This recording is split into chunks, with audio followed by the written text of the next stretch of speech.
To please. There you go. You okay? Well, good evening. Good evening.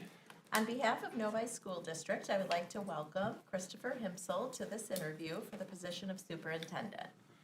Dr. Himsel is currently superintendent of Northwest Allen County Schools in Fort Wayne, Indiana. Correct.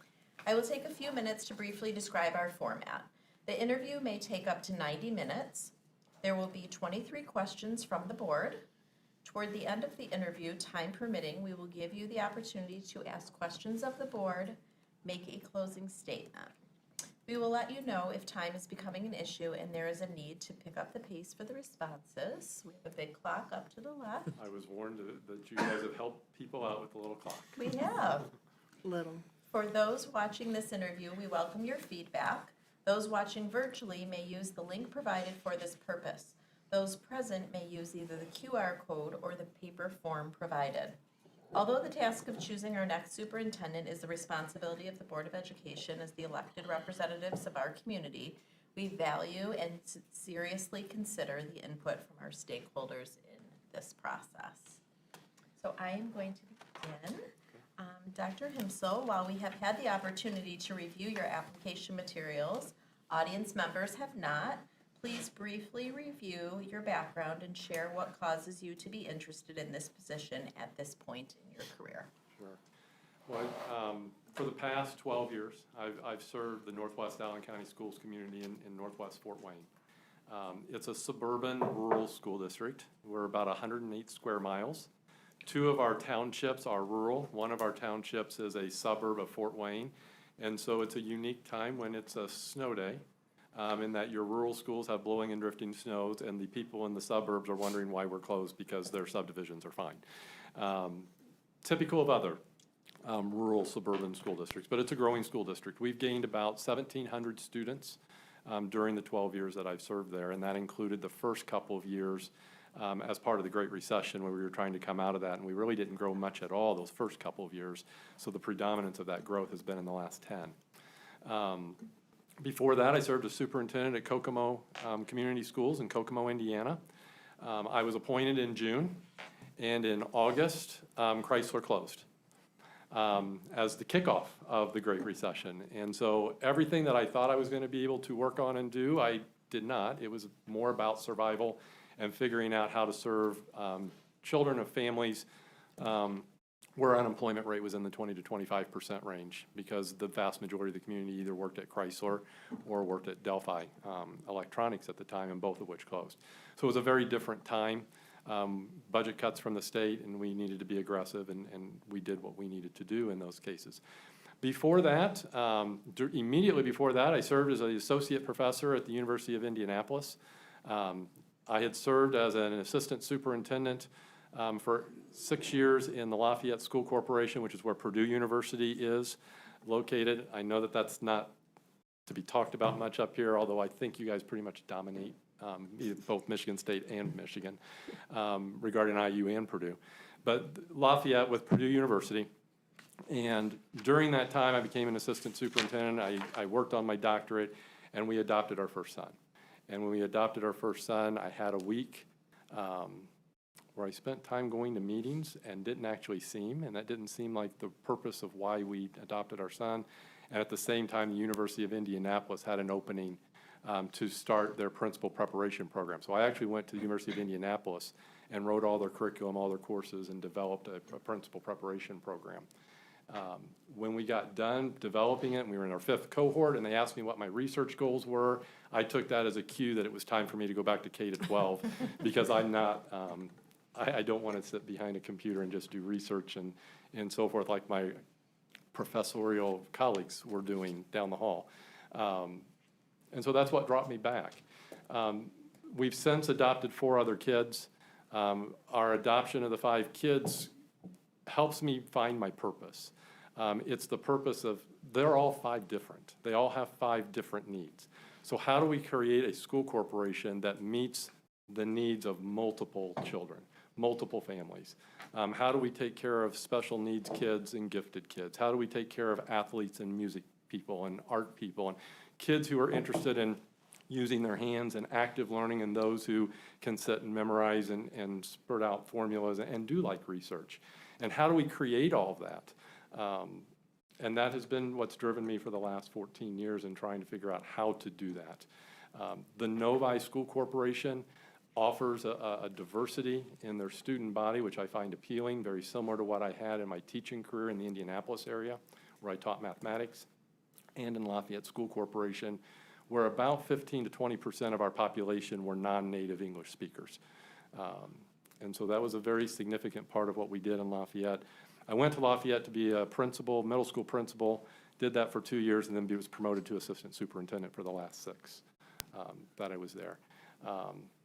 They didn't fill my position when I left Lafayette, and I went back and talked to my superintendent, and he says, can I go back and retake the job after I got through at the University of Indianapolis? And he said, yes, you can if you do 2 things. The first thing is you have to apply to be a superintendent, and the second thing is you have to accept the job if you get offered it.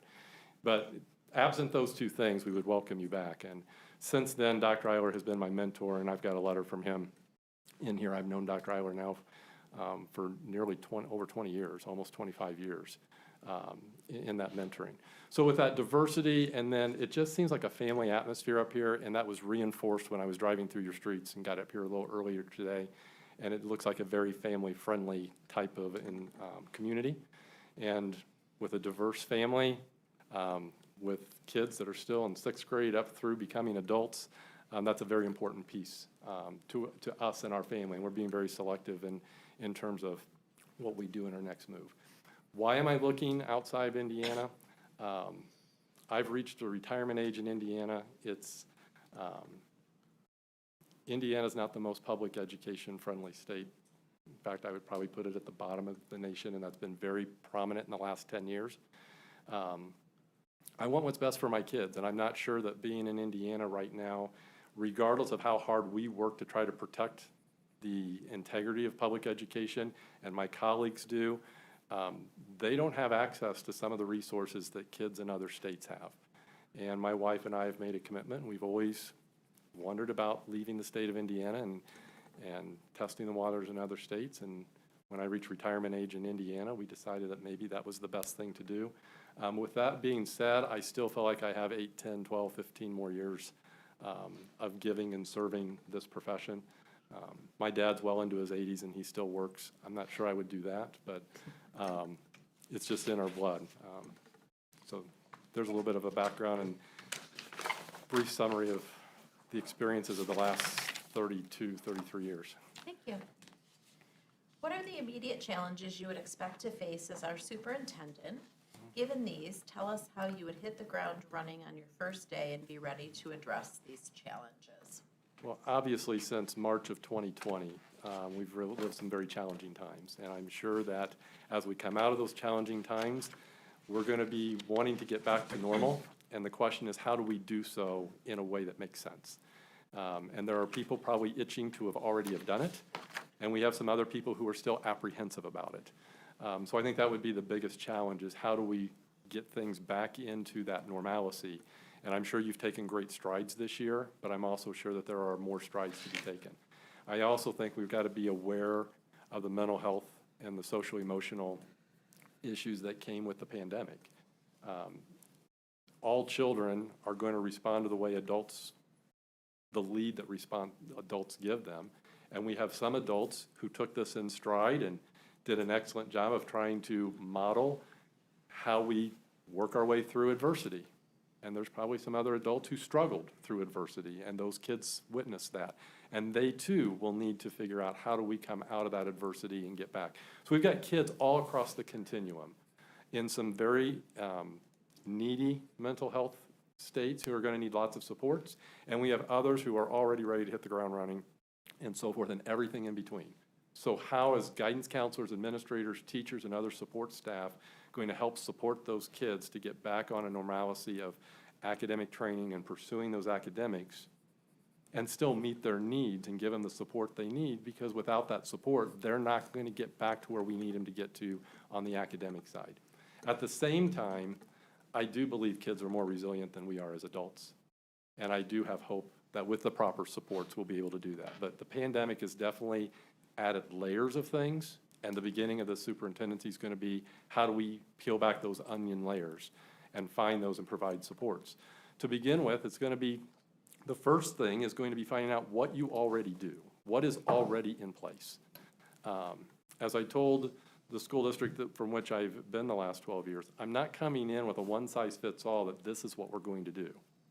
What we're going to do is we're going to evaluate what you do, and where there's some ideas that I think may be helpful, I'll interject. And where there's some ideas that I think you're doing it better, I'm going to pass it on to my colleagues back from where I came from and said, you need to take a look at this. And it's how do we mesh those things and how do we identify those needs? So lots of conversations with teachers, lots of conversations with parents, lots of conversations with students, so I can get a handle on where we're at as a community and where those support needs are. And then try to put those resources in there so that we can best get some bang for the buck in terms of helping the kids get back onto that normalcy of getting back to school in the way we remember it being and want it to be. Thank you. Given your research on our district, what do you believe are the 2 or 3 most critical long-term priorities we will need to address? How would your background and skills help us address these priorities? Yeah. You know, as I took a look at your data, you've got, number one, the school district from which I came is the 5th lowest funded school district in per student funding in the state of Indiana. And from that standpoint, when I saw your number, I was like, wow. And at the same time, I looked through all the things. I'm sure you have lots of needs, and you're wondering, how can we grow that number and do it reasonably so that we can keep up with teachers who are wanting to retire? And how are we going to continue to have teachers support our kids when they just came through the pandemic, and how have we supported them to get through that? And how many of them are questioning whether or not they want to continue in public education? So how do we continue to maintain the talent we have and come up with the resources and lay the foundation for how do we continue to recruit the replacements when that time comes, whether it's just the natural progression of retirement or it's the burnout caused by the pandemic that causes them to leave a little early. We have to make sure that we have talent in the pipeline to continue to serve our kids. And I would assume that that's going to be something that all of our districts are going to have. But when you're in a high-performing school district with the pressures of trying to maintain that, you run the risk of having more of that. And so that's something that is a concern of mine that I would be checking into pretty early to find out where we're at, on supporting our teachers and where they're at about their excitement about coming back and continuing to serve kids. And then trying to come up with a plan on how are we going to recruit more talent. Fortunately, you have many universities nearby, so how do we tap into that so that we become that place of choice, that teachers want to come and be here. The second thing is, I noticed there was lots of construction, and those constructions are going to have to be seen through to the end. I'm sure that you already have a plan for how this is going to go on a regular basis for the next 10 or 12 years. But if you don't, we're going to have to figure out how do we do that plan so that we keep up with typical maintenance so that we put off having to do major construction as much as we can, but we keep up with that typical maintenance and be able to do that in a way that we manage the tax rate, because obviously tax rates are big deals to people in our communities. And I would be shocked to find out if you are a community that does not have people who are concerned about their tax rates. I'm assuming you're like any other school district that's concerned with that. And anytime you see construction, that's something that you definitely have to be able to take a look at those rates and make sure it's not just the immediate future, but it's what does it do 5 years down the road, 10 years down the road, and 15 years down the road, so that we maintain our capacity to be able to do that typical maintenance that needs to be done and future renovations that are going to have to be done to keep our buildings in a top-notch way that families want to have their kids be a part of those buildings. Thank you. What specific qualities and capabilities do you bring to this position that may set you apart from others? Well, first of all, I've done this for 14 years, and for the last 12, it's been in a high-performing school district. Northwest Allen County Schools, at the time that I took the helm, was consistently in those niche and U.S. News and World Report things that people put stock into, somewhere in that 16 to 25 range in the state of Indiana. We've worked our way up to where we're consistently in about 5 to 12 now in those ranges. And we did it by building the expertise of our teachers and trusting our teachers. My background is uniquely in curriculum. A lot of superintendents are on the business side. I have come up through the curriculum side, as noted by the fact that I wrote an entire course program at the University of Indianapolis with the curriculum side. I believe in good instruction. I believe in quality curriculum development, and I believe in assessing.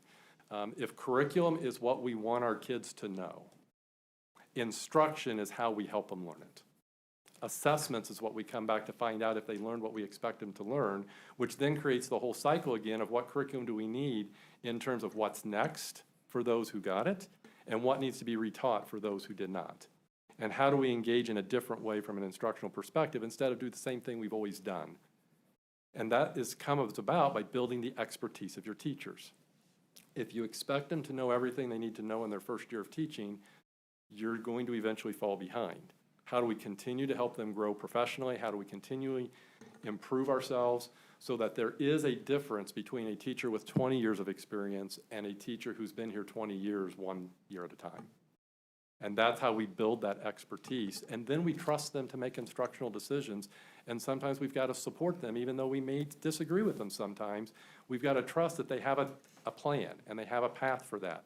And that's part of the supervision process that we have as administrators, is to make sure that that plan is in place and that it's not just throwing darts at a wall, but I have a plan that this activity is going to lead to this next thing, and then you trust them to be able to do that. But you got to build their expertise in the process of doing that.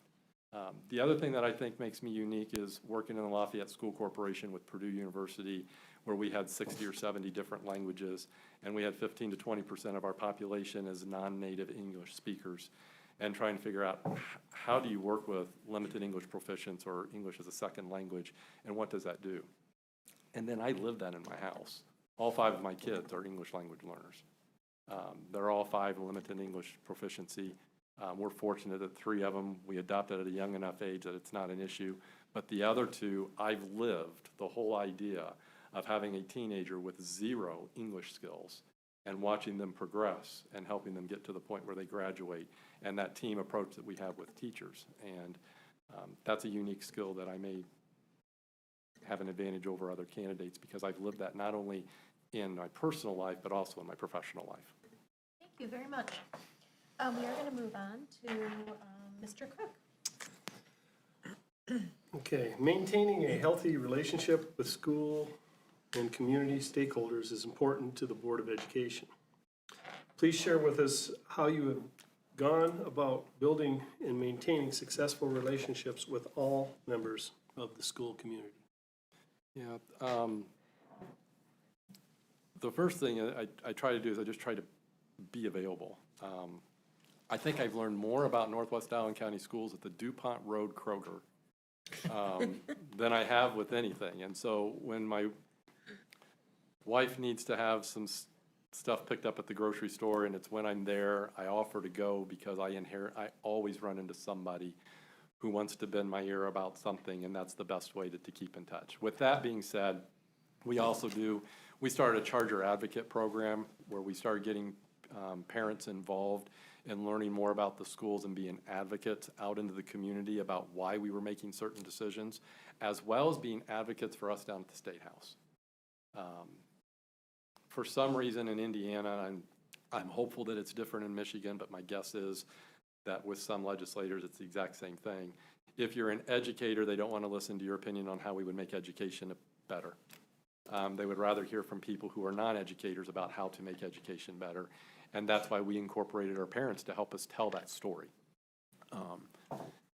We also met with PTOs, try to attend different events, try to be out and about, coffee talks, just different things like that to try to do that. And I do the same thing with teachers.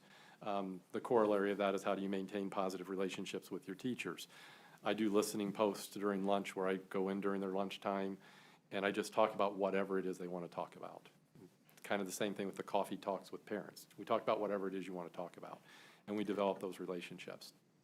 Obviously, in a big district, it's hard to keep track of all the names. Usually pretty good about a face. When I see a face, I know they're part of our district. I may not always come up with the name, but I can do that, and that's just because of being out there. I'm also a parent, so I'm out there. I'm band parent. I'm marching band parent. I've been to all the marching band shows. I've helped carry the equipment off the field and done all those kinds of things. And that's where you also let the community know that just because you're the superintendent doesn't mean you're still not a parent, you're not a human that just has to go and do other things. And so we try to do that. And the pandemic has made that a little different. Our communities had some things going on in that. I'm sure you're aware of that. But there's also a thing that's going on right now that's important. And you listen to emails, you respond to emails, you take phone calls, you return the phone calls, you meet with people in Kroger, you do the coffee talks, you do all those things. Just because someone doesn't get what they wanted does not mean they were not heard and what they wanted you to consider wasn't taken in consideration. Sometimes it means that there were other ideas presented, and after looking at all the ideas, we thought the other idea was better. And I think that with the pandemic and some things that are happening, we as a society have to work together to get back to the point where we understand that it's not us against the world. It's the fact that there are many, many different opinions and a diversified set of ideas. And we've got to figure out how to bring all those ideas and filter them to figure out what's in the best interest of all the kids we're responsible for within the budget that we have available to us. And you only get to do that if you're out talking to people and you find out what those ideas are. But you also mentioned about what's one of the things we're going to have as a healing. I'm also guessing after the pandemic, we're also going to have to heal from the understanding that just because I disagree doesn't mean I dislike you. It just means I have a different idea. And we've got to get back to that somehow, some way. And hopefully in the next several years, next few years, hopefully sooner rather than later, we do get back to that. Thank you. How do you think various stakeholders, such as parents, staff members, and community members, should be involved in our planning process and in setting direction for the district? Well, there's multiple ways. And I think the first thing that we have to separate is what's statutorily required, and we're going to have to do it, and we're just talking about the nuts and bolts of how. Are we going to do A and then B, or are we going to do B and then A? And then there's the whole, we can do whatever we want, and this is a big deal, and it may involve the tax levy or increase in the tax rate, and we need your input, and we need to set up some different things. So, for example, when we went to the two-tier busing system, and I don't know how we did it, but we only had all the buses go out and pick up all the high school, middle school, and elementary kids all at the same time and bring them back, which caused our high school and middle school kids to basically arrive at school about an hour before school started. Anyone who thought it was a good idea to put 600 13-year-olds in a middle school for an hour before school started, I don't know how we did it, but somehow we did do it when I first got to the district. Well, that was a big deal. That changes travel to work, that changes daycare, how are we going to do this? So we had lots of small group meetings in all the different buildings to invite people and get online feedback, to get written feedback, and to get people present feedback, and get all that in front of the board. When we had to redistrict our elementary attendance areas because we built a new elementary school, we created 7 teams of 13 people with 1 board member, 1 school administrator, 2 or 3 parents who also happen to be parents, at least 1 high school kid and 1 middle school child, and the rest parents. So the parents actually made up more than half of each of the 7 teams. And we had all 7 of them draw the maps, work together, get all the information, wrestle with it, struggle with it, find out how hard it really is to try to do that, and then also give us the feedback so that we had it from parents as to how to do that. Then as we sorted those down, we had them presented to the board accepted all of them. We went through all of it and synthesized all the commonalities to find out what was in common about all 7 of the maps and what was different. And then came up with 3 different options that we went back out to the community and had open forum meetings at every school in the district. So no one could say it was because you had it at the school that was too far to travel to. We had them in the morning, we had them in the afternoon, we had them on a Saturday, we had them in the evening. We chose all different times so that there was no excuse for why you could not come to one of those town hall style meetings and learn what the proposals were, what were the strengths and weaknesses of each of those proposals, and why they were being considered. And then took even more feedback and gave it to the board. We started the process in October. We did not adopt the new attendance areas until February. We ended up with a situation where we only had 4 people attend the meeting to complain about the new attendance areas. And the issue was because they just loved their school. I mean, that was their argument. I love my school and I don't want to change it. Well, every single person loved their school, but one of the things they definitely could not say is that we did not take the feedback and we did not tweak them. For example, one of the things was, why did this subdivision not get included with this one? It's right next door, and if you look at the way the cul-de-sacs are arranged and so on, we actually went and drove it. And there were a couple of times we went, you know what, they're right. This subdivision should go with that subdivision because of the way the streets are aligned and the way we would have to do our bus routes. They're right. Those 2 subdivisions should go to the same school and they should not be split. And then there were other times where we did it and we said, that's kind of a reach. But we listened and we did do all that stuff. And that goes back to getting back to the situation of understanding that we have to agree to disagree and we may just have different ideas, as we talked about before. But the issue is it's critical that we include people in the process. And the bigger the issue is and the more people it affects, the more we should try to figure out a process that brings them in. And the more that it's already statutorily required and you really have no choice in the say, you get feedback, but you don't overblow the situation, because at the end of the day, it's either going to be A then B or B then A, because that's just the way the statute's written. And trying to make sure that the community understands when it's an issue that you really don't have much control and when it's an issue where you have lots of control and we really value that input. Thank you.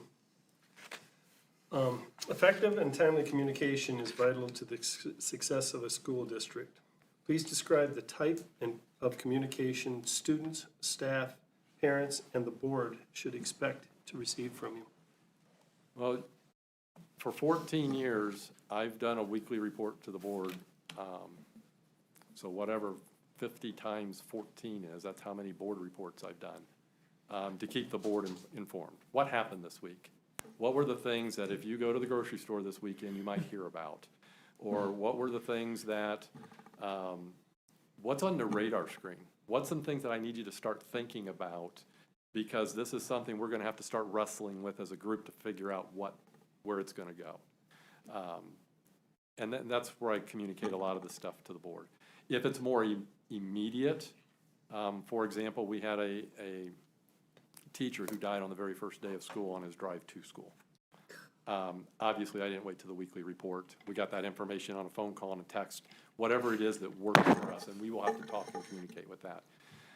We do the same thing with teachers. How do I make sure that the teachers know things before it's on the news? How do I make sure teachers know things tonight at the board meeting? This is the big thing that's going to happen. I don't want you shocked. And why is that? Parents feel most connected to their child's teacher. So the first person they're going to reach out to is not me, or probably not even you. The first person they're going to reach out to is the child's teacher saying, I just saw this, what does this mean? Well, we better have them a heads up as to what's going on so that they know what it is. The same thing's true with parents. If we can beat the media, that's really hard in the world of social media. Really difficult to do.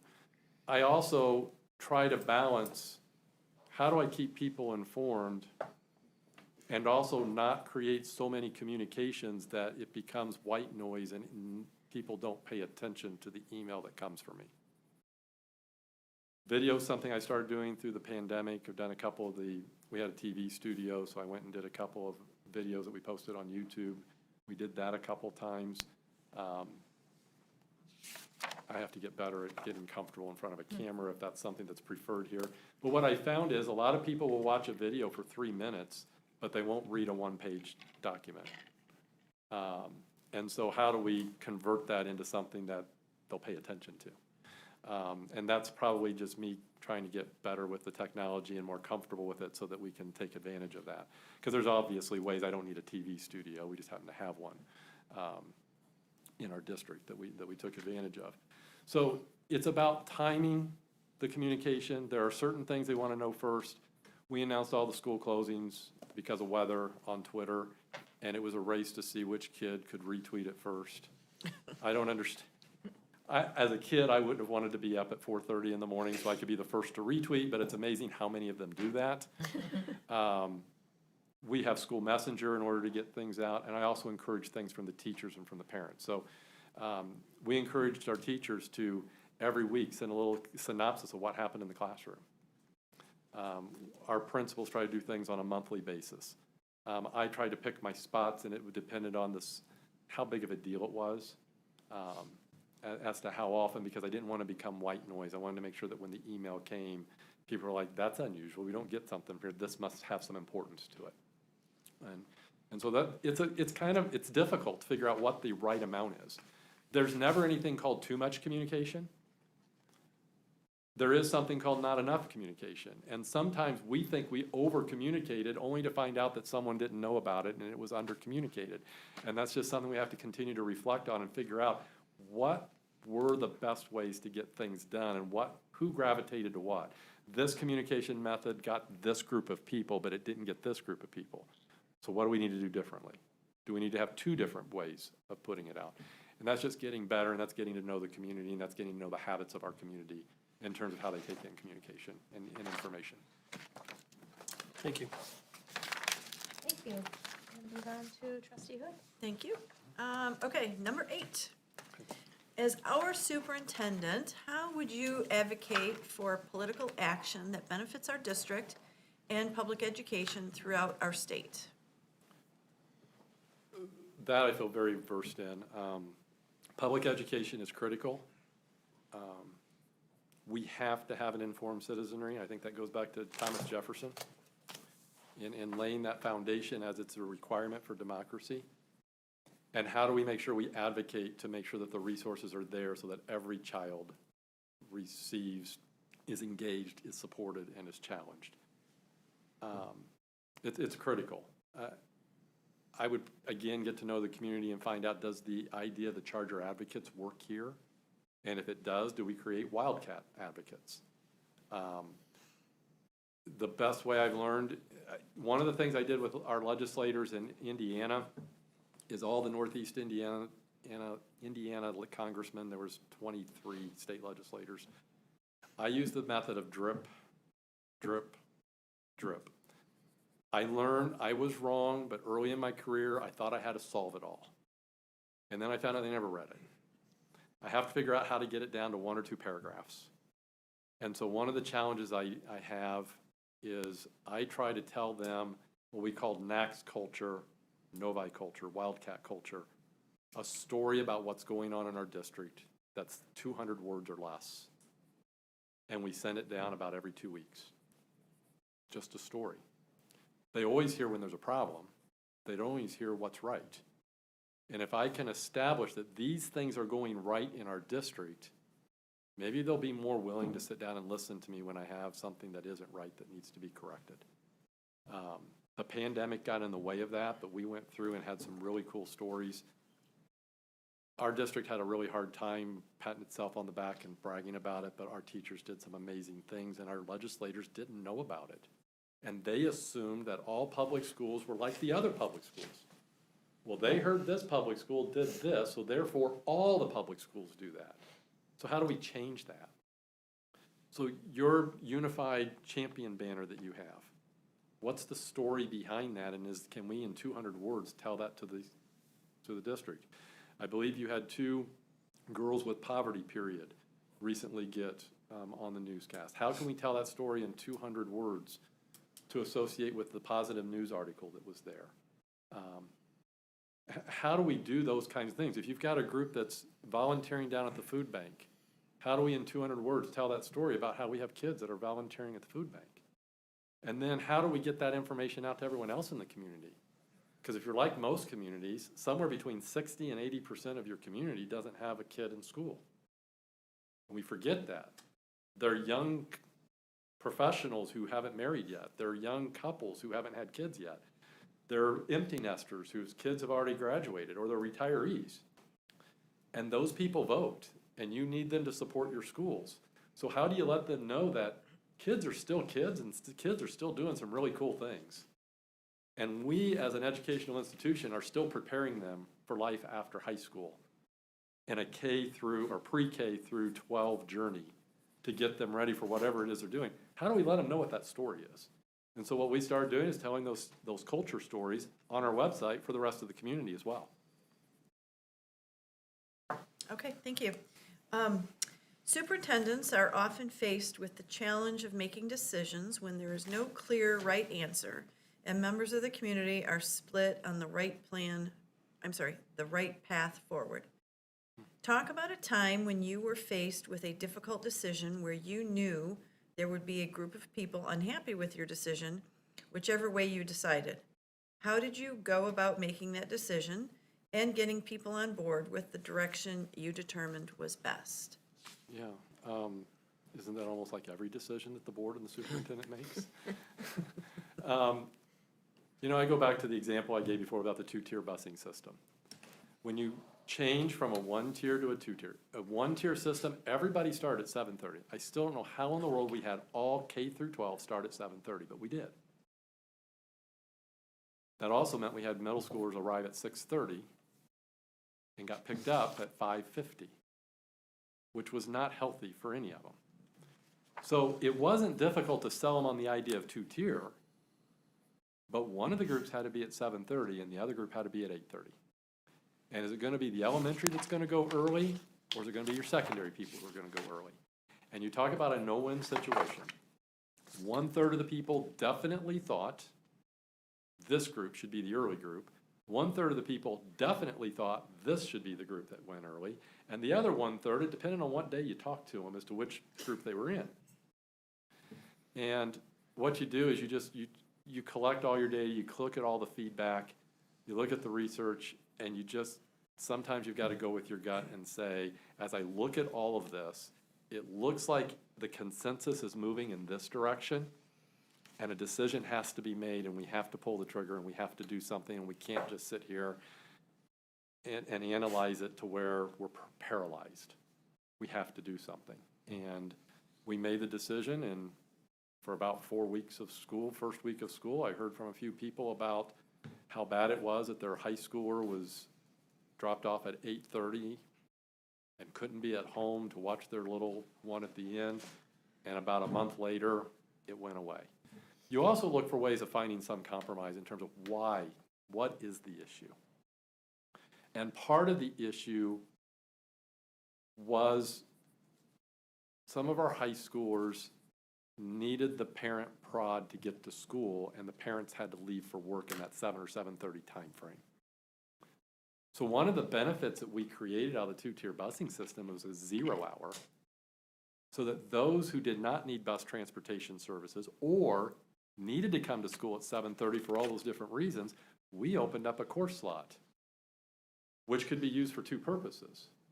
You could either use that to leave an hour early at the end of the day and possibly go to a job or an internship or something like that, or you could use it to open up a course slot, because now I can get my government out of the way here, which opens up a slot for marching band, and I don't have to pick which one it is. So you also listen to those kinds of things and find out what the issue was. And when we find out what the issue was, what am I going to do with my teenager who I don't trust to get up and go to work, go to school, when I have to be at work at 7:15? We came up with a compromise, and then we came up with multiple options for how that family dealt with it. Either staying the full day and having an extra class with an extra slot, or going to an internship or coming home early or doing whatever. So that's how we did it. But eventually you have to just decide you're not going to be paralyzed by the decision, you're going to make one. Very well, thank you. Number 10, please share specific ways that our district should work with other districts to support learning for all students. That's a unique thing. When you've got one of the best ways to take a look at it is, do you have an interest level with students where you don't have enough students to offer the program, but it would be beneficial for those students to have that program? And does the neighboring district have a similar group of students with a similar interest? And is there a way for us to partner so that our budget can't support a program for 12 kids? But if you've got 12 kids and we have 12 kids, maybe we can partner and share a resource and provide a program for 24 kids. For example, Northwest Allen County Schools, we taught Japanese. We were the only school in the area that taught Japanese. So anyone who needed Japanese taught basically called me up, and we worked together to find out if there was a way for their kids who needed Japanese to access our program. At the same time, we did the same thing with some career center stuff that was located in a different district. We were also the FFA district because we had the 2 rural schools, or 2 rural townships. So those are some things that we can do. You can also, in Allen County, we formed a consortium for buying fuel and natural gas. And so we put our fuel bid in all 4 districts together and did volume buying and discounting instead of we get a bid for our diesel fuel, and Southwest Allen did their diesel fuel, and East Allen did theirs, and Fort Wayne Community Schools. We combined it, and then we ended up going one step further 2 years later, and we combined with the city and the county. And the city, the county, and all the school districts combined to do one bid on diesel fuel, which saved us just a few pennies. But when you talk about that much fuel, and with being 2 rural townships and so forth, I think we were close to 1 million miles per year. Divide that out, a few pennies goes a long way in being able to offer something for bus drivers and making it a little bit more attractive to recruit bus drivers instead of spending it on diesel fuel. And so it's finding things like that. Are there ways that we can consolidate services so that we more efficiently use our resources? And are there ways that we can more efficiently provide services for kids in a way that we can provide opportunities that by ourselves we probably couldn't do, but together we might be able to do? Okay, thank you. Next, we'll move on to trustee Mena. Question 11. What is the most difficult decision you've had to deal with in your educational career, and how was it resolved? It's easy on the most difficult decision. It was March 13th, 2020, when I made the decision that we were going to close schools because of COVID. That was the most impactful. We knew the full impact of it that whole week. I've often said that that week was the longest decade of my life. It was huge. There's no doubt that was the biggest decision I've ever made in public education as a school administrator. And I've been a school administrator since 1997, 96 or 97. I forget, time flies. The ramifications of that was incredible. And you listen to your physicians, you listen to the public health department, you work with the schools, you work with your school board members, and you know that the impact is going to be long-term, and you don't know what it's going to happen, and you don't know what's going to happen. I mean, March 20th, 2020, we really didn't know anything. We just knew something was coming. And we had a school district have a case on Monday. And by Tuesday, 2 school districts had a case. And by Wednesday, it had ballooned, and then we had it in different parts of the state, and the pressure's on all of us in terms of what are you going to do. And we had a press conference with the public health commissioner and the 4 superintendents in the district, and I was the most senior person of the superintendents, and so I get to do the lead and do all that. And there's no doubt that was the hardest decision I've ever made because of how many unknowns there were and how much the information changed. On Monday, I thought this was what we were going to do. On Monday night, I knew I had to change course and come up with a meeting on Tuesday, which by the end of the meeting, I had to schedule another meeting because the information changed again. On Wednesday, we could communicate with our staff. By the time I finished the one teacher meeting, I got new information, which caused me to change the teacher presentation on the drive to the next school to do the next teacher presentation. I'm really hoping we can get to spring break only to find out Wednesday night that things had opened up in different parts of the state, and it probably, you weren't gonna make it to spring break, but you were still hoping you could make it to spring break because you knew what the ramification was, and on Thursday, you knew what the decision had to be, and you were trying to figure out, how do I prepare people for this decision, and how do we time it, and get people where they need to be? That was the hardest decision, there's no doubt. We're back, there's no mask, people are back. We were actually one of the first schools, we may have been one of the first schools in the nation to be back on site. That's lost in a lot of the stuff that we dealt with in our district, but our governor shut down all the schools through June 30th, and on July 1st, it was back to the schools making a decision. And we've been working in May and June with the physicians to figure out what was next. How do we do this? Is it safe to come back? If we do come back, what is that? And we developed that plan in March, May, and June, and by the end of June, we had kind of a pilot, kind of a skeleton of what we thought we could do. And we thought, we have summer session 2. Let's try summer session 2 and let's find out if this works.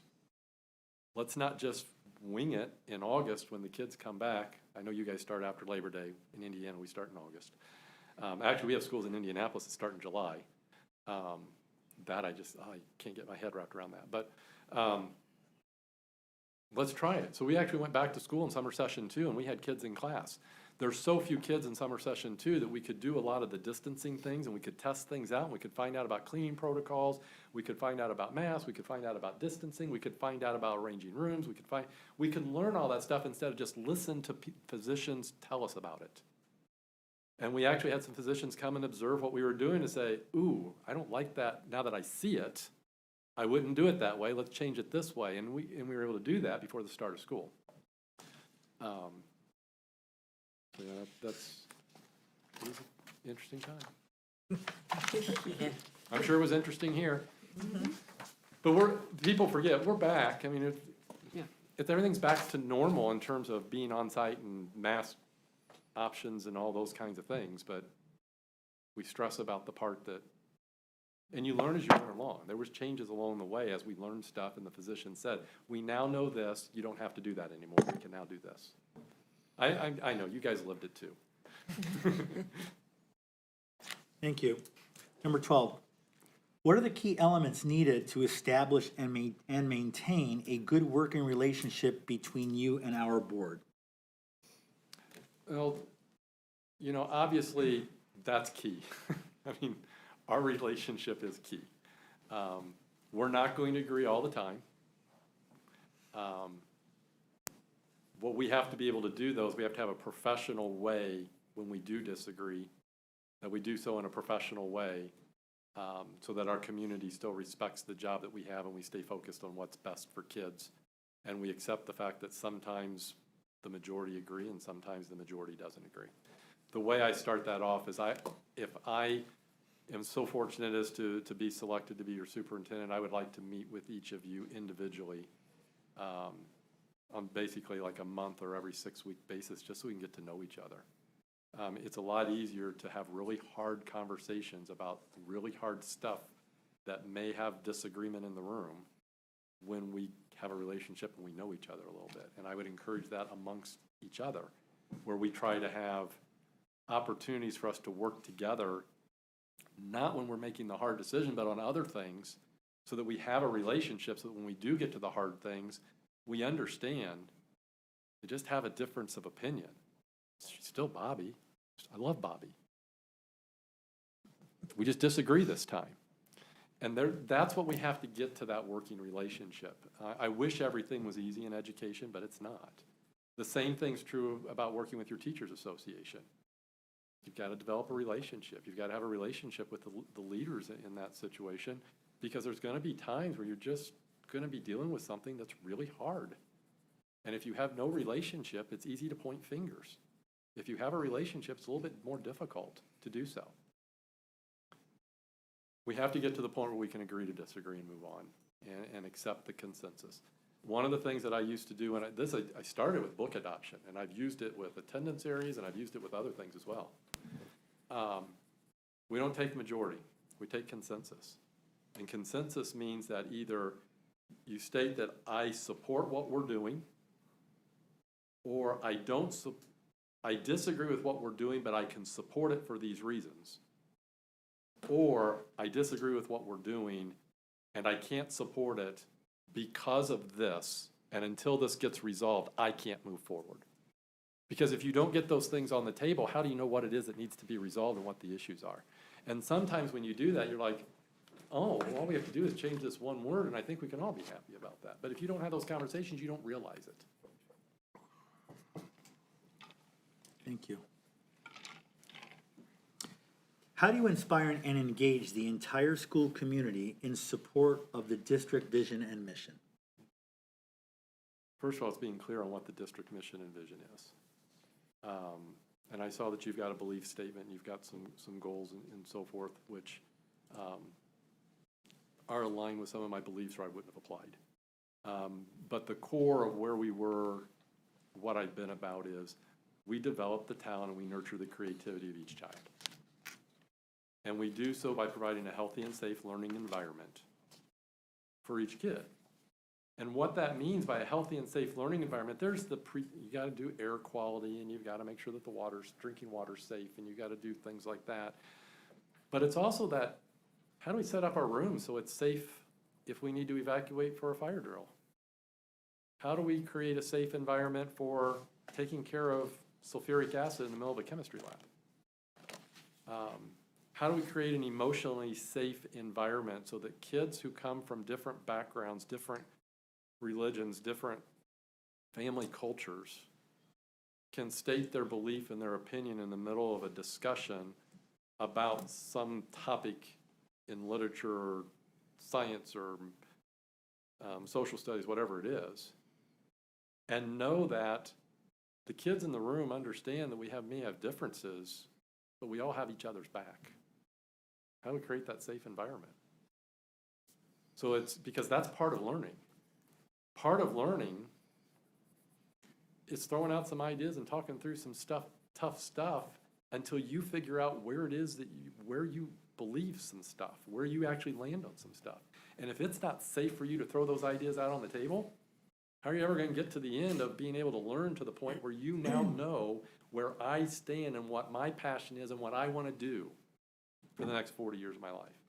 And we have to do that for each and every child. So we set that up in that healthy and safe learning environment. And then we engage our kids in meaningful activities. We support them when things get hard or there's obstacles in the way. And we challenge them to go further than they ever thought was possible. Because we have absolutely no idea.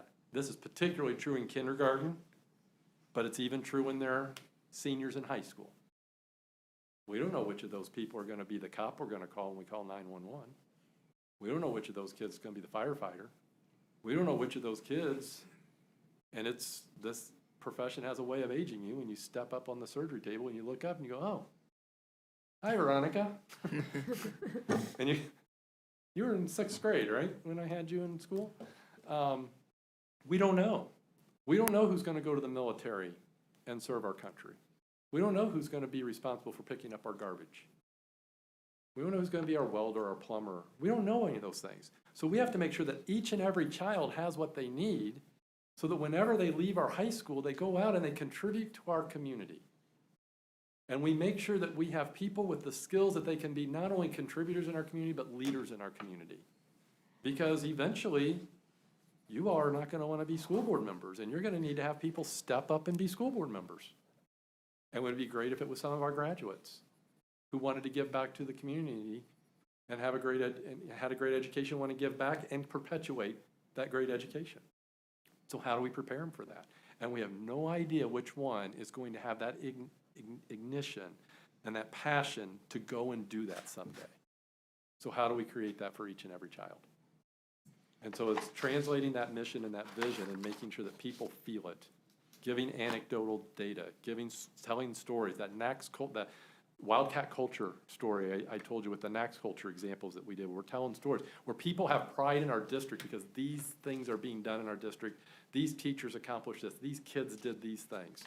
I can't wait to be there. I'm proud to say I'm from that district that had kids and teachers who accomplished these things.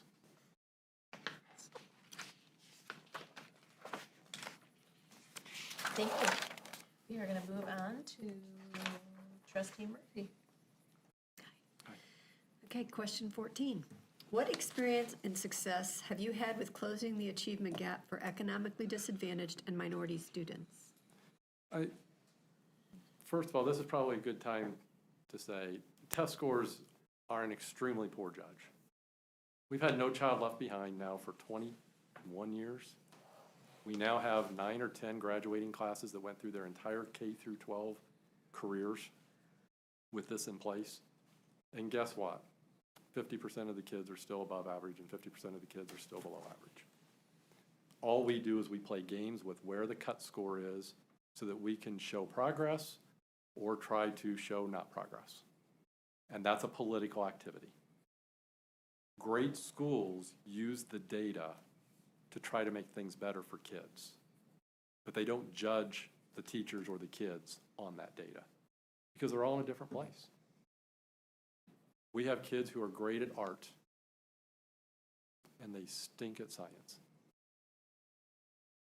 but they don't test art. And what they're able to do in art is they can go have a marketing career, they can go have a communications career, they can go be an artist, they can go do all kinds of things and probably make more money than all of us in the room. Because of that creative side that they have, and they can't pass the English reading test.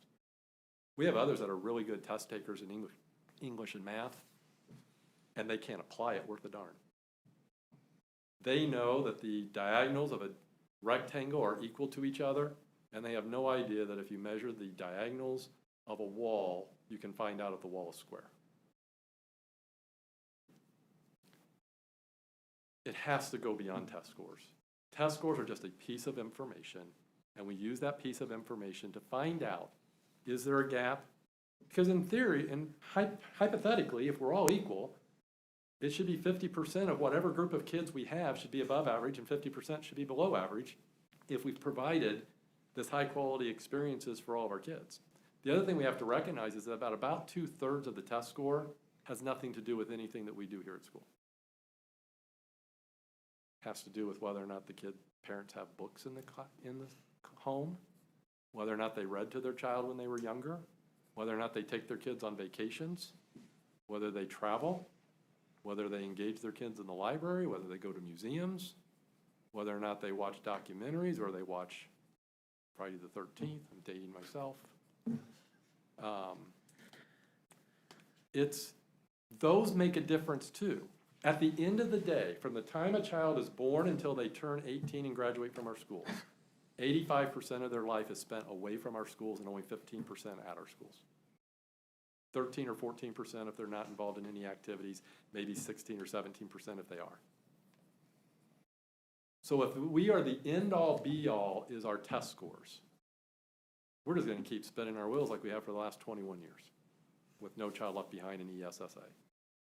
But if we recognize it's a piece of information that we have to dig deeper, that causes us to ask more questions so that we can find out where skills may need to be reinforced, or maybe help us understand, maybe reading's not your strength, but you have this art, so how do I help you become proficient enough in reading that we can exaggerate and accelerate that art talent you have? Because there is some competencies that all of our kids have to be able to do to be productive citizens in our community. So my goals are more involved with how do we get kids across the stage? How do we make sure, when I got to Northwest Allen County Schools, we were around 93-94% graduation rate. But that's a little bit of a misnomer because 23% of them had a general diploma. And in Indiana, you have 3 diplomas. There's a general diploma, a core 40, and then an honors diploma. The honors diploma is clearly college ready and almost never needs any remediation to move on to college. The core 40 is a college preparatory program, but there is sometimes some kids who have some weaknesses that need remediation at the college. And it's probably a little bit more suited to not your flagship universities, not your IU, your Purdue, your Michigan State, your Rose-Hulmans, your Notre Dames, and so forth. Your core 40 is probably for all the colleges. This is the basic preparation for any college you want to go to, but you might be reaching a little bit at some of those unique flag-carrying universities. The general diploma does not prepare you for college, does not prepare you for life after high school. It just says you met the bare minimum state requirements. Only 28% of our kids earn an honors diploma.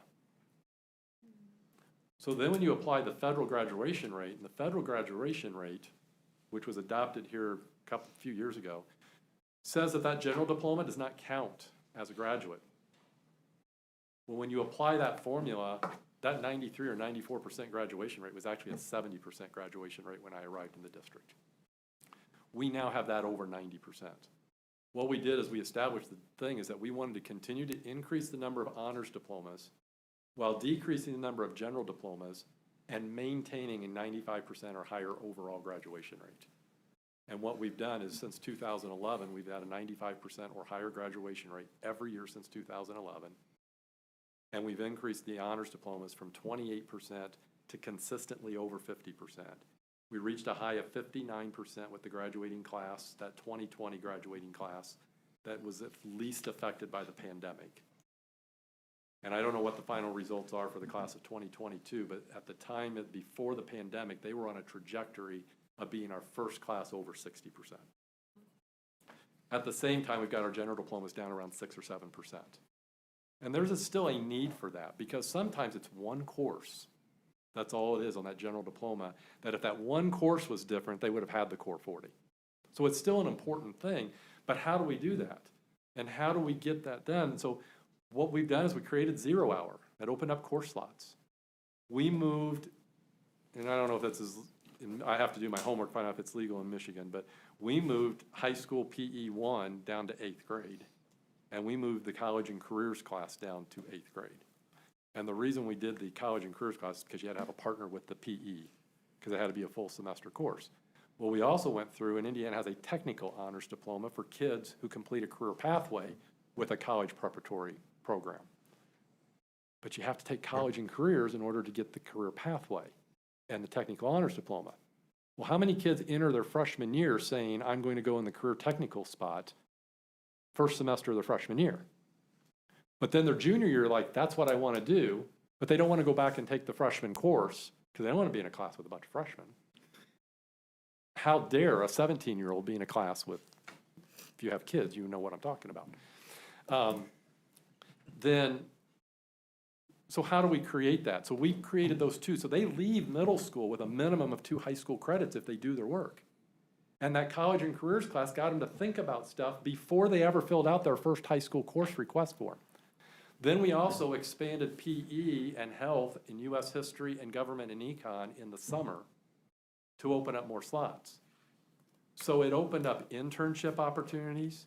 It opened up opportunities to take an AP course or an IB course when before they couldn't do it because they wanted to take art or they wanted to take culinary or they wanted to take some foreign language. It also opened up a slot because we also created support classes. We created algebra lab to go with algebra.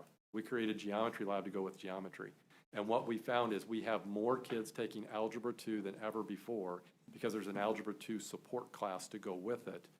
So that those who are the high flyers where math is easy, they're taking Algebra 2 their freshman or sophomore year. You're taking Algebra 2 your junior or senior year, it's probably because it's work for you. You can do it, but it's work. Well, with that Algebra 2 support class, they've got the supports built into the system, and because you got those 2 middle school credits and you have 0 hour and you got the summer, you can open it up to where I can do that and not be affected by all your other course selections that you need. So we opened it up for kids who wanted to go advanced, and we opened it up for kids who needed supports. And with that being said, we're over 90% on all of our groups on the graduation rate. We're not there on our test scores, but we're there on the graduation rates. And quite frankly, how many 30-year-olds go for a job interview and they ask them what their high school test scores were? But how many ask them if they graduated? Right. And so I think sometimes we lose sight of what's really important. And what's really important is how do we give them a broad range of skills and get them across the stage so they have a piece of paper that says, I can be educated and I can do work for you and contribute to this community. And how do we make sure that piece of paper has meaning behind it? Thank you. 15, please give us examples of educational change or reform you have initiated in your career that have led to improvements in student learning.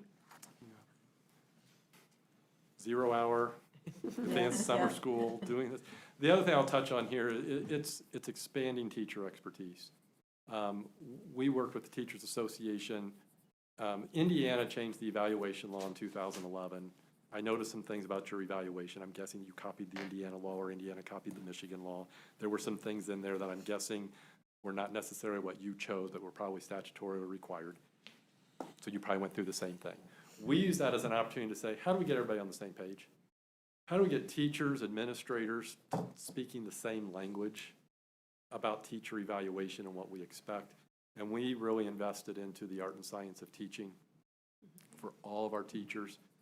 Then we brought that, and that is, how do we set up our classroom? How do we create healthy and safe learning environments? How do we instructionally engage our kids in a variety of ways? Then we also went from there and went into understanding by design. And there's a number of things you can do.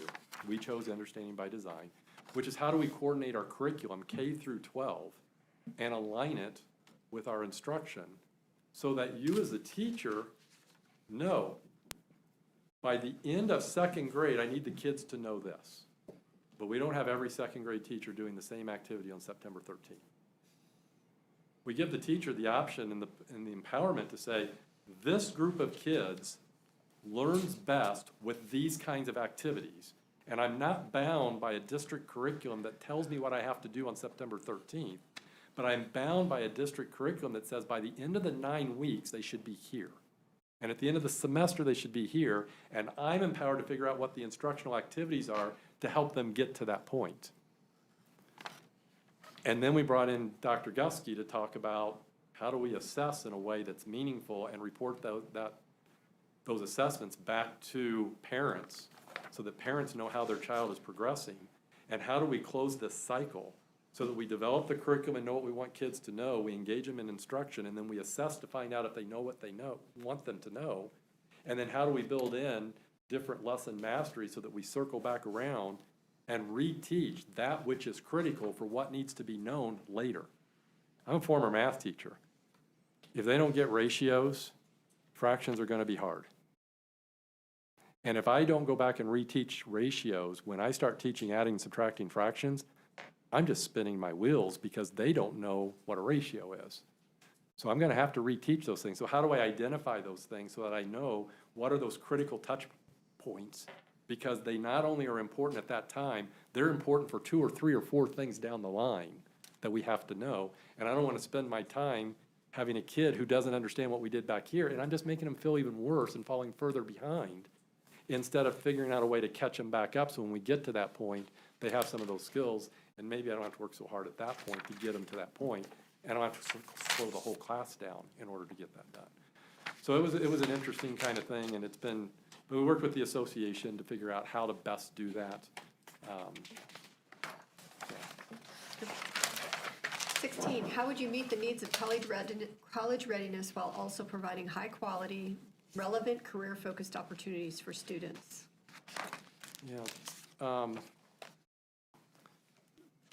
There's some things I've got in here for you that we've been wrestling with. The first thing is to find out what are some critical touch points from a research perspective that actually make a difference, such as we know that community service makes a difference, service learning types of things make a difference.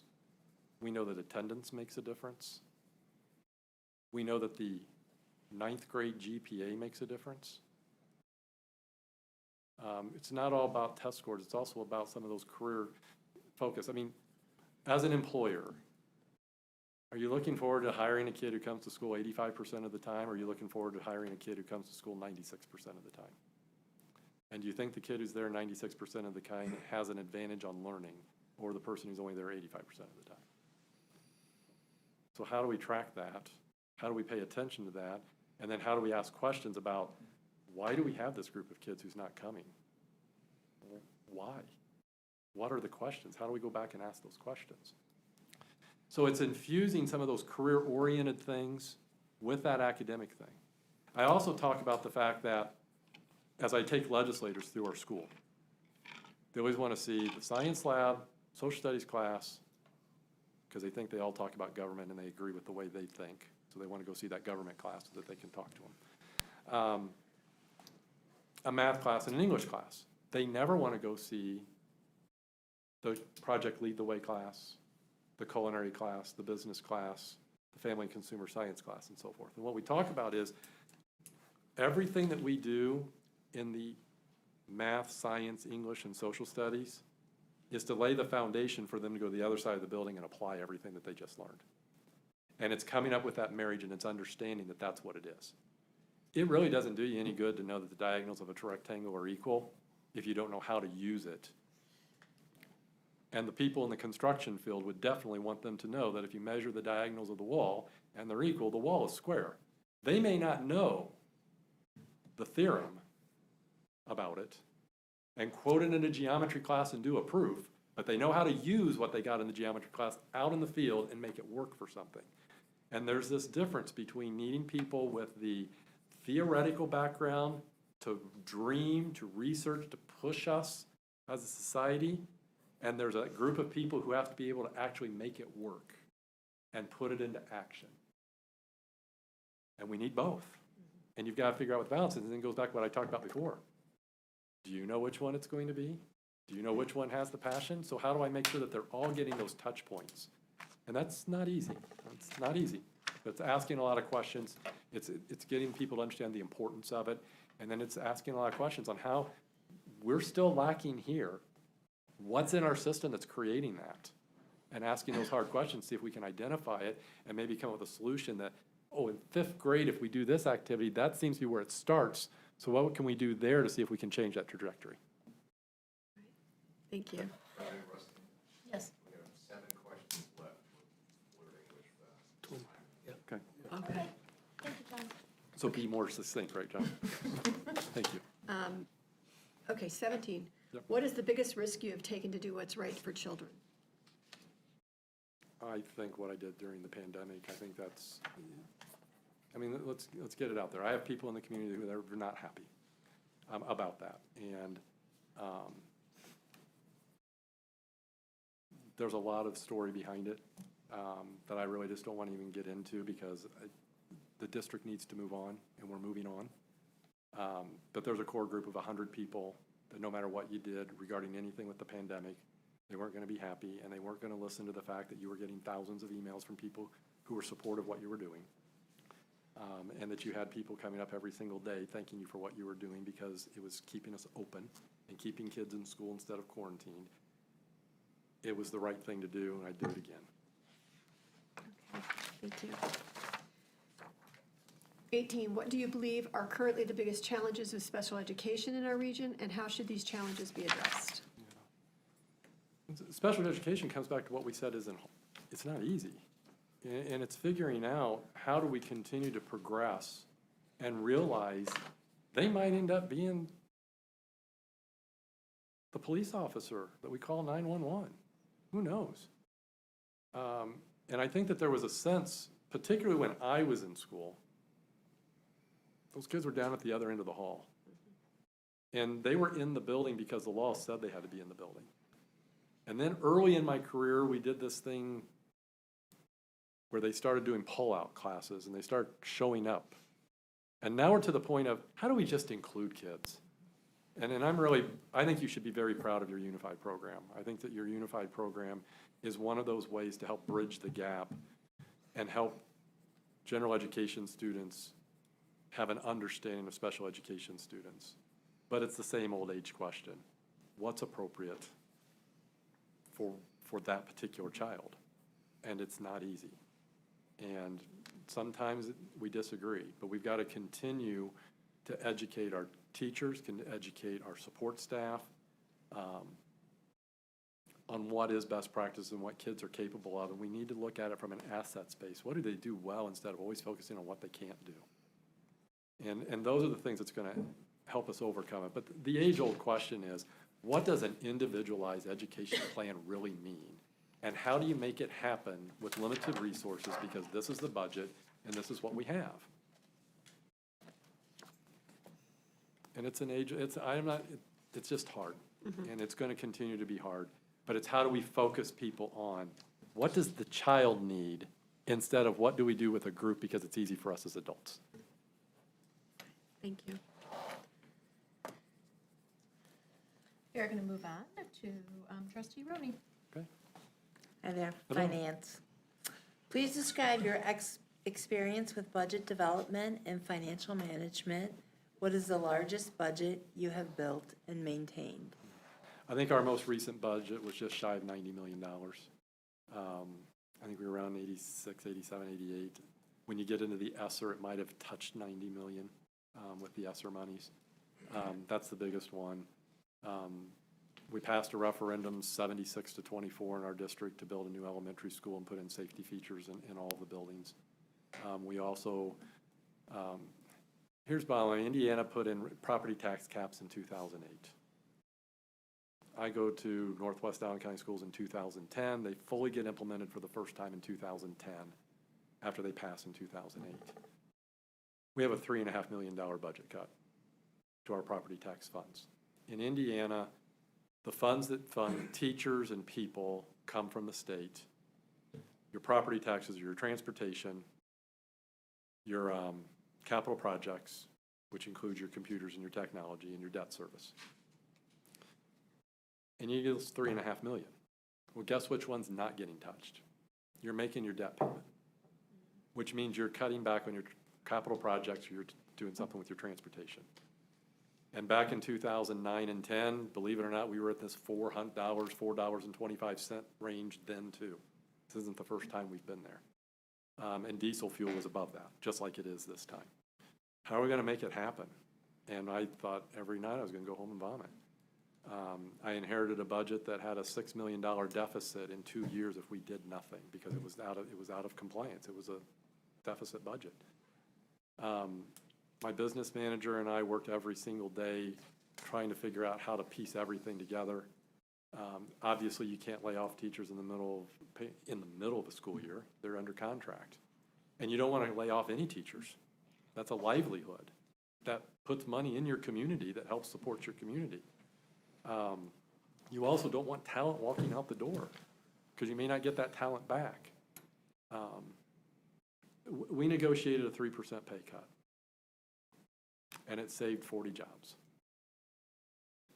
It got us to get the budget balanced a year earlier than what we projected. We were helped by the recession starting to relieve itself. I still don't know how we did things with the building projects and the school maintenance. We fell behind a little bit, and transportation, but then the gas prices went down, which was a huge help. And since 2013, we've given raises to every one of our employees, and we ended up laying nobody off. We made it through without laying anybody off.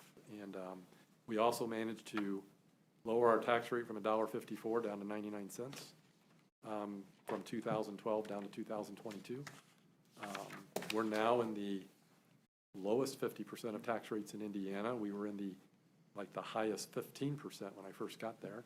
We've paid down our debt, and we actually just did a building site improvement project at our high school where we had a 1968 football field and track facility. And in 1968, we only served about 300 students, and we now serve 2,500 at the high school. And so we were in dire need of a new. It was kind of fun in some ways when certain schools would come and travel to your district, and we had porta potties because the bathrooms didn't work. And then there were other ones you were just embarrassed by it, but there was others, and you're like, yeah, that's okay. I'm sure you have those rivalries here too. And we needed it. So we managed this tax rate over 12 years to where we had debt coming off, to where we actually did this site improvement project that had a new football stadium, new track and field, new locker rooms for all outdoor sports, upgraded the baseball, softball, tennis, and the marching band areas. And we created new parking lots and new traffic flow. And this past fall was the first fall I have not had complaints at the beginning of the school year about traffic flow at the high school. So I was really nervous about it, but whatever we did must have worked, because I haven't had I didn't get any complaints about it. And that was like a normal part of the first 3 weeks of school. We did all those things, and we lowered the tax rate. Awesome. Thank you. How would you ensure we maintain a balanced budget that aligns our spending with our priorities?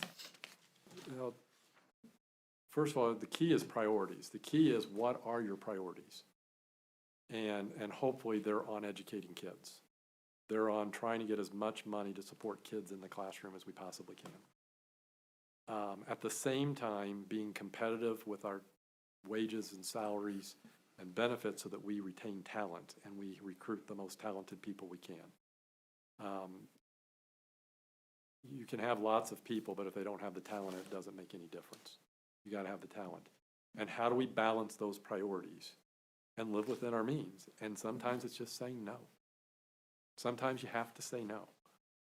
Sometimes it's understanding that it's no today, but it's important enough to please work with me, and maybe I can get it to yes in 3 years or 4 years.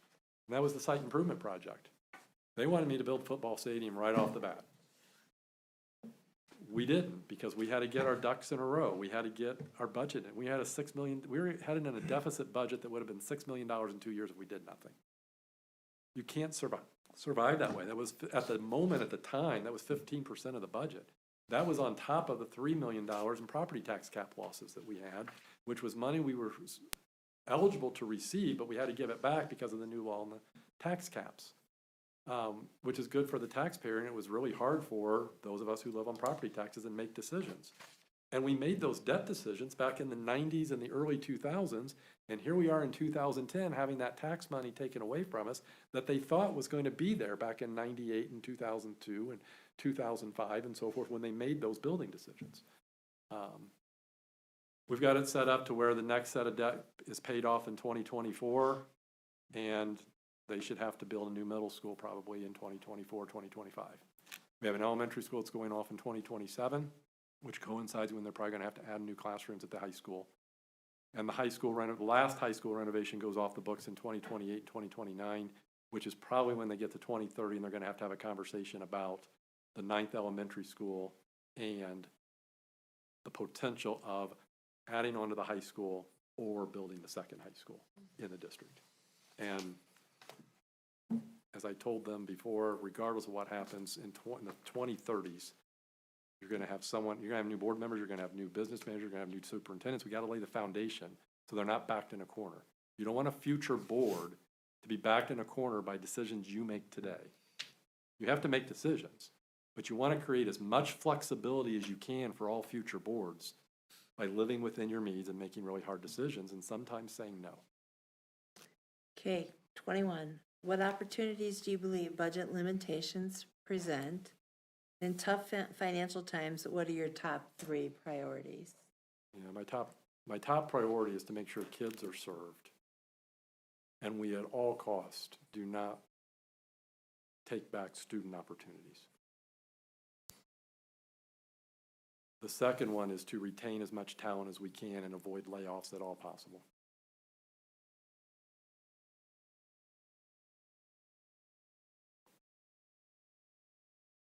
The third priority is then to try to fit whatever your top priority is as a school district. Try to figure out a way to do it and make sure that we're providing services for kids. I know that you guys have been through some very difficult times with your transportation, making some very tough transportation decisions. And it's hard, but at the same time, you're probably also got a lot of feedback from people that it's a very important service. And so how do we do that? But there's also, if we can't do all 3, we were very clear, we're going to provide student opportunities first, we're going to retain talent, and then we're going to retain those services as best that we can. Thank you. Okay. Thank you. I'm guessing we're going over here since you're the only one who hasn't asked the question. Last shall be first. Chris, how would you interact with other administrators in our district? How would you strike a balance between giving them the support and autonomy they need to lead effectively while holding them accountable as appropriate and necessary? That's the old question about being a district. How much of it do you force from the district that everyone's going to do this? And how much do you pull back and say, that one's your choice as a building? And it's this push and pull that you're constantly going through. But as I said before, it's developing relationships with your administrators. It's developing a situation where I know what each administrator needs, and also helping each administrator know what they can expect from me. And it starts with developing relationships. I need to know this principal is really good at these things, and I don't need to worry about it, and I can give them, empower them, because I know that that's what they're good at. And I know that this principal needs some help in this other area. And knowing that when that issue comes up, I'm probably going to have to make sure there's some administrative support there to help them get through that. And at the same time, try to help them grow so that in the future, I can empower them on that particular types of things. But it's just getting to know them. It's not a one-size-fits-all. I hate to do it, but when I was at a previous, at Kokomo, I had an administrator who I couldn't trust to make decisions, and I don't have the time to also be the principal. So you have to have a very difficult conversation with that principal. This isn't a good fit. This isn't going to work. I can't be here investigating your fight. I'm going to have to trust that you know how to investigate a fight. That was an issue in Kokomo. Hopefully that's not an issue in Novi. It's definitely not an issue at Carroll and at Northwest, but it was in Kokomo. I'm like, I don't have time to run the school district, manage and be responsible for transportation, food service, and 9 elementary schools and 4 middle schools and 2 high schools, or 1 high school at Kokomo. And also come down here and try to help you figure out who was the one who threw the punch first. So you have to have those difficult conversations, and you've got to build the trust, and that comes back to recruitment, that comes back to talent, that comes back to professional development, that comes back to building their expertise so that they know how to do things and you can trust them to make decisions. Finally, how would you assess the current culture and climate of our district, and what would you do to positively impact it? You know, I'm impressed with your district. I wouldn't have applied if I didn't see good signs here. And like I said, that your news stories about empowering kids to do some service learning and some giving back to the community is positive. Your unified program, I've talked about that before, but that's huge in terms of talking about inclusivity. Your goals and your belief in terms of equity and making sure that all kids have opportunities. The question is, how are we living it? Are we delivering on what we said is our belief? And how do we analyze that, and how do we ask questions and find out where we're doing it really well and where we're not, and how do we improve that? There's a lot of good things happening here. The question is, how do we build on it? And how do we get the positive stories out? And how do we help people move past what has been a very difficult few years and get back to working together? And one of the things that we did in Northwest, and it may be the right thing to do here, and it may not be. You may already be doing it, but maybe it's a different idea that's similar. We started a Relay for Life. We lost a teacher to cancer. We had a student that was lost to cancer. And we thought this is the rallying point to bring people together on something that was positive. And we started a Relay for Life. And we made it a community event. We're a school-hosted community event. It's not a school Relay for Life. It's the Northwest Allen County Schools Community Relay for Life. We just happened to host it. Last year, we were the #1 school-hosted Relay for Life in the nation. And as of right now, I think we're #2 for this year. And it's just, whether it's Parkview Hospital's involved, we got Lutheran Hospital involved, we've got a couple banks involved, it's becoming a community event, and it's pulling people together. The more times we can get people working together towards a common goal, the more likely they are to put their differences aside and move past it. And it's just getting to meet people and getting to find out where the commonalities are and seeing if there's something out there that we can use as a way to pull people back together and get them working together again. Thank you. Thank you. So we have about a little over 2 minutes. We have 2 more quick things. Sure. So if you'd like to have an opportunity to ask any questions to the board, and an opportunity, if time remaining, for a closing statement about anything you'd you'd like to add. I do have some questions, but I think it'd be inappropriate for me to do it in the 2 minutes because I want to make sure you have fairness to do that. So if I'm fortunate enough to have the opportunity of meeting with you again, I'll save those questions for there. But I do have some materials that I want to pass out. Okay, And if you don't mind, I'll tell you what's in them. sure, that would be great. So Thank that you. when you leave here, it's not a blind thing. Thank you. Thank you. Thank you. And I think what this will do.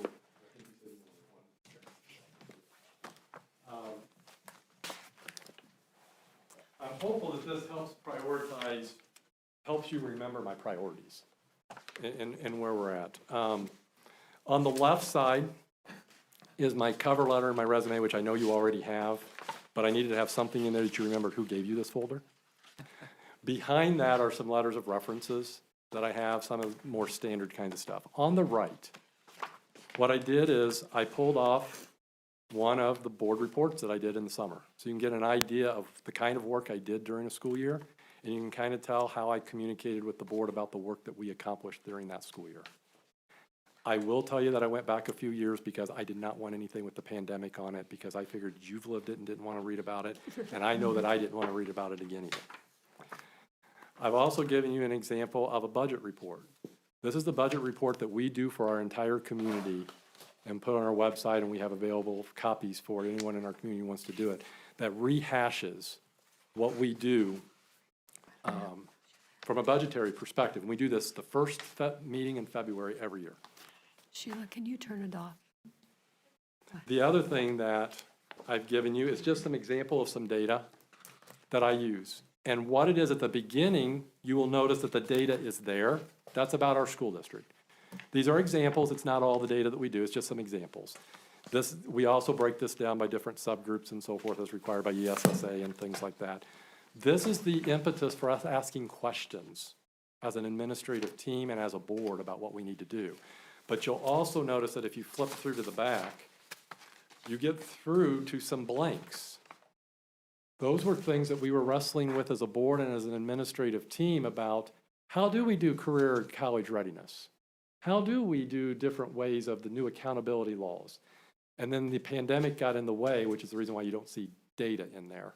Because we had to set it aside, said on March 13th, it came about surviving and trying to figure out how to navigate a pandemic, which none of us had ever done before, instead of trying to figure out how we were going to do CCR.